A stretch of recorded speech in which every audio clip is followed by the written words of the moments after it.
అధిక వడ్డీ పేరుతో వారాహి ట్రేడ్ దోస్తు 100 కోట్ల రూపాయలు మోసం చేసిందని బాధితులు సోమవారం ఎస్పీ పీజీఆర్ఎస్ లో ఫిర్యాదు చేశారు. లక్షకు 10,000 పేరుతో మభ్యపెట్టి 2,000 మందిని మోసం చేసి 100 కోట్లతో యజమానులు ఉడాయించారని ఆవేదన వ్యక్తం చేశారు. ప్రభుత్వం అధికారులు స్పందించి తమకు న్యాయం జరిగేలాగా చూడాలని బాధితులు విజ్ఞప్తి చేస్తున్నారు.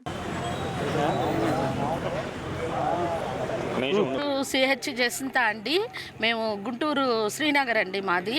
అయితే వారాహి ట్రేడ్ దోస్త్ అని ఈ పూర్ణచంద్రరావు అండి, అన్నం పూర్ణచంద్రరావు.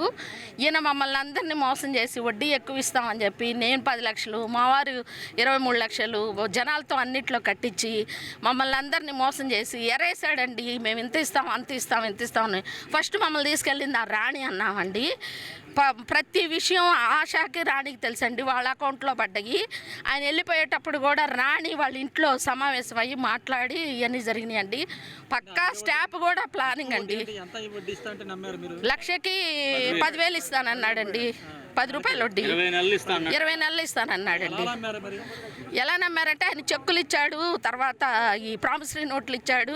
మా ఇంటికి కొంచెం ఒక రోడ్డు అవతలేనండి, మేము దగ్గరే ఉన్నాం కదా, వెళ్తామంటే ఆ రాణి అన్నామని నేను చెక్కులు ఇస్తాను. ఆయన చాలా మారాడు, మంచి ఆయన ఖచ్చితంగా ఇస్తాడు. ఆయన ఇవ్వకపోతే నేను ఇస్తానని చెప్పిందండి.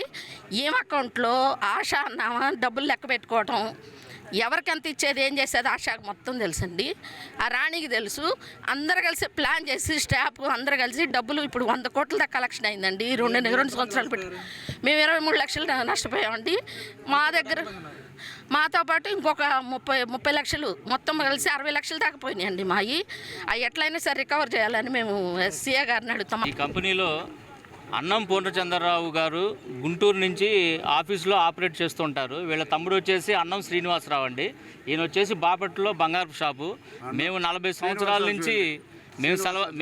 సంవత్సరాల నుంచి బంగారం వ్యాపారంలో ఉన్నాము. శ్రీనివాసరావు జ్యువెలర్స్ అండి, మాది బాపట్ల సొంతూరు అని చెప్పి మా చేత అందరి చేత నమ్మించి నా ద్వారా నా సొంత డబ్బు ఒక 30 లక్షలు, నా స్నేహితుల ద్వారా ఒక 30 లక్షలు, మొత్తం 60 లక్షల రూపాయలు మార్చి 15వ తారీఖున ఇస్తానని చెప్పి మాయమాటలు చెప్పి పారిపోయాడండి.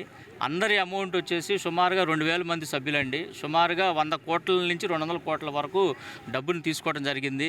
అయితే బ్యాంకు ద్వారా ట్రాన్సాక్షన్స్ కొంచెమేనండి చేసింది. ఎక్కువగా కూడా క్యాష్ ట్రాన్సాక్షన్స్ ఎక్కువ నడిచినాయండి.